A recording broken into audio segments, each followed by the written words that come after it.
आइए आप सभी का पाठकों का हार्दिक स्वागत एवं अभिनंदन है आपके इस चैनल में। प्लीज़ सब्सक्राइब करिए, चैनल को आगे बढ़ाइए।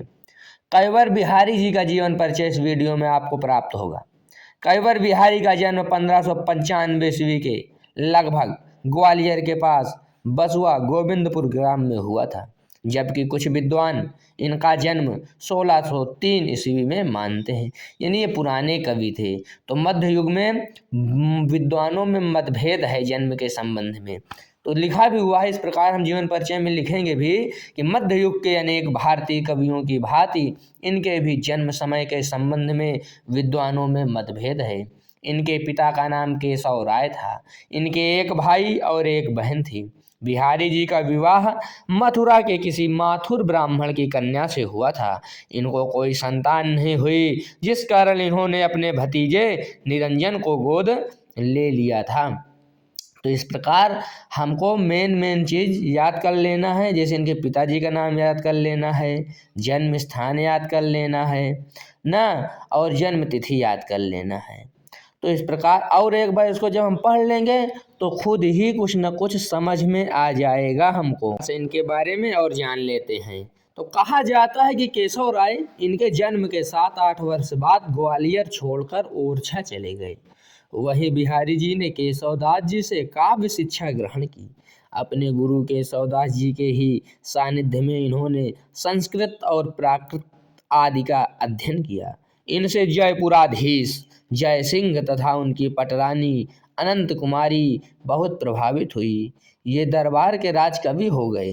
अपनी पत्नी के मृत्यु के बाद बिहारी राज दरबार छोड़कर वृंदावन चले गए और वहीं 1663 ईस्वी में इनका निधन हो गया था। साहित्यिक सेवाएं अथवा साहित्य में योगदान। तो इस प्रकार भाव और शिल्प की दृष्टि से इनका काव्य श्रेष्ठ है।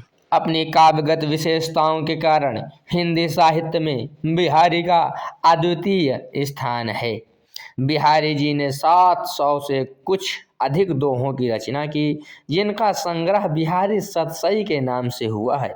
यही इनकी एकमात्र प्रमुख रचना भी है। एक एक दोहे में अनेक भावों को सफलतापूर्वक भर देना इन्हीं का काम था। इसीलिए कहा जाता है कि बिहारी ने गागर में सागर भरा है। भाषा शैली। सतसई की भाषा बड़ी ही प्रौढ़, प्रांजल, परिष्कृत और परिमार्जित ब्रज भाषा है। परंतु अच्छा ये बताइए कि ये प्रौढ़ क्या होता है? प्रौढ़ भाषा वह भाषा होती है जो परिपक्व, गंभीर, सुसंस्कृत और अच्छी तरह विकसित हो। प्रांजल यानी शुद्ध, परिष्कृत माने साफ सुथरी भाषा, परिमार्जित माने छटी हुई, सुंदर, अच्छी ब्रज भाषा है। परंतु इसमें उस समय के प्रचलित अरबी फारसी के शब्दों का भी प्रयोग किया है।